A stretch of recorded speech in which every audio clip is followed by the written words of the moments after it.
I hate those accounts. I'm not even gonna lie. I'm not a big fan. I'm not a big fan of net 30. Yeah. However, we do have net 30 accounts, but I get rid of them real quick if they're late. You only got one time to be late with me.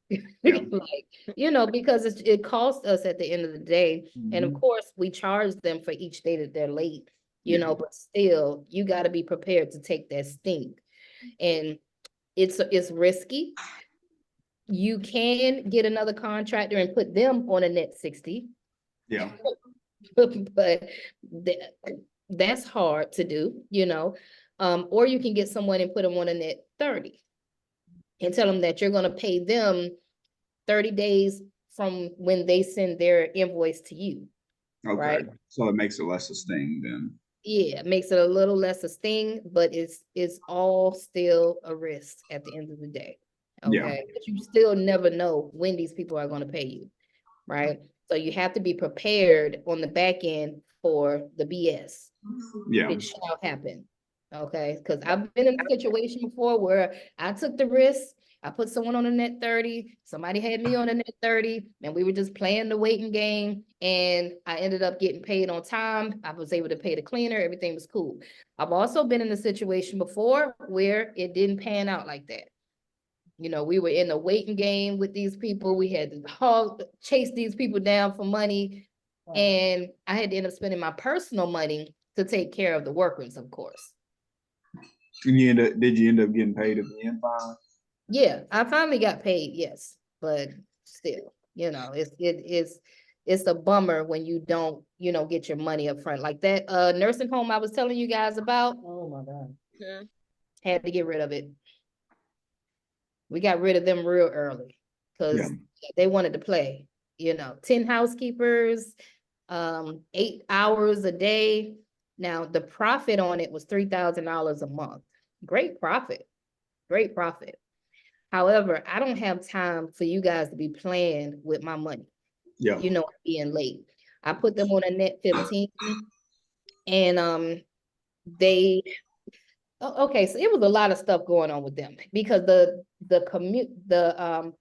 communication was so horrible with the management that I just could not tolerate it no more. It's like you damn near have to check. Me and Miss Tamika had to go up there. Like, y'all not even answering our phone calls. So we gotta go up, we gotta keep babysitting you guys. Like, hello, literally go up to the nursing home and chase this lady down. Yeah. So I just thought it was ridiculous. Nobody didn't know anything. They weren't even keeping tabs of our cleaners. They didn't know. I don't even think they gave a damn whether the cleaners was there or not. they didn't care. Like nobody. I'm like, who is running the show here? Like it was a huge shit show. At the end of the day, I got my money and I got the hell away from them because they're not good clients. I don't like having to chase my money. When I call you, ask you if you got my invoice, answer the phone. I need to speak to someone. I'm not trying to be sickening or anything, but I need to know because I got this big old staff to pay. I got payroll,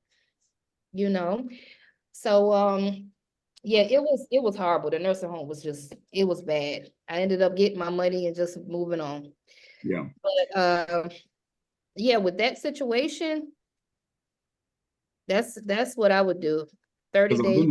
I've been thinking about it a lot because I'm kind of scared because it's the net 60. That's the part that kind of has me scared, and it's a big thing. But the guy told me, he said, man, it's a really good thing because he's like, I just can't handle it. But he was like, they're going to be taking on the T-Mobiles and the Verizon stores too, and they were going to give those to me as well.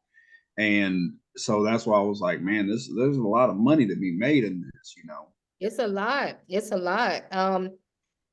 Do you have the capital up front to take it on?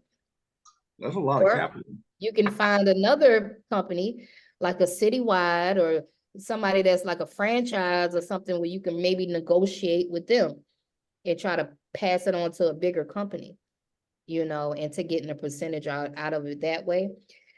Hey, would you like to make $10,000 a month while you are still working your 9 to 5? You ever find yourself strolling on Instagram and watching YouTube video after YouTube video, taking a billion notes, and you're wondering why you still can't scale your cleaning company? It's really because all the other stuff that we don't have time to talk about on YouTube that makes the magic happen. My name is Mrs. Johnson, and I help cleaning business owners start, grow, and scale profitable cleaning businesses, okay? I just created a short case study video revealing how to start a cleaning business while you're still working your 9 to 5. If you want access to that, I'll give you instant access for free. All you have to do is click the link down below, and I'll see you on the other side. All right.